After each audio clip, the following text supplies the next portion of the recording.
on for that top spot. What Republicans are calling them the Forgotten 15, the 15 jobs bills the GOP-controlled House has passed and sent to the Senate for approval. All 15 of them, we're going to show them there on your screen. They include reducing some regulatory burdens and legislation aimed at supporting more offshore drilling.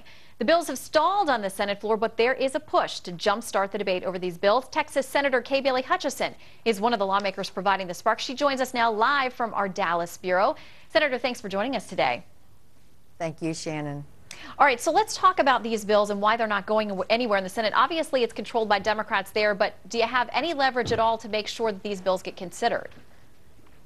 Well, we are pushing. That's why we had the press conference last week to say, look, these are real job producers. If we could lower the regulatory burden, if we could open the Gulf of Mexico to safe drilling, we could create thousands, tens of thousands of jobs. And we're seeing no action at all from the Senate. Why not take the bills up? Why not have amendments? If the Democrats don't like it, you know, maybe they would fail, but maybe some of the Democrats would support these bills.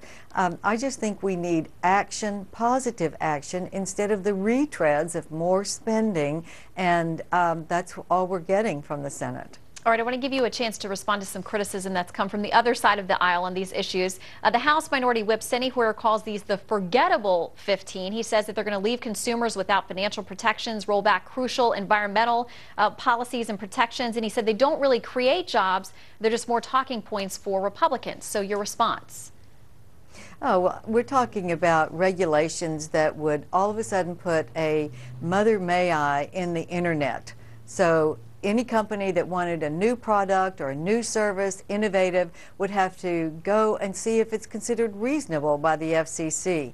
The internet's working fine. We don't want our companies to be at a disadvantage globally because all of a sudden we're having a big regulatory morass in our internet. That's one. Number two, we know that we can drill for oil in the Gulf of Mexico. We can create thousands of jobs and cheaper energy. One of the problems we have in this country is a high cost of energy or a shortage of energy, and we need to produce that from our own natural resources. Those are two of the things that you're talking about. I just think the Democrats are they're stalling on these because they don't want to take tough votes. But these are real job producers in a time when we know we need jobs. Well, and as you know, the president has said if Congress continues to do nothing, his words, that he'll be able to campaign against a do-nothing Congress. I mean, it sounds like the House has been very busy. Obviously, Senate Democrats say these aren't legitimate bills they're going to vote on. So who's to blame for the do-nothingness of Congress? Well, I think that Senator Reid, the majority leader, not bringing these bills forward is causing us to not be able to do things. I mean, why not bring them up? If he thinks they're not worth voting on, bring them up. Let them have amendments. Let us have amendments. Let's move forward on these things. The only thing we've passed of significance this whole year is the free trade agreements. And one of the things that we did was lay down a marker to the president that we weren't going to confirm some of their key appointees until we got those free trade agreements. And it took us all this time to get those put forward so that we could have free trade and give our consumers better options for lower cost imports into our country and more export opportunities. Other than that, we've done nothing, and the House has passed a lot of legislation. It dies in the Senate without ever an opportunity to vote on it. That's not what the Senate is for.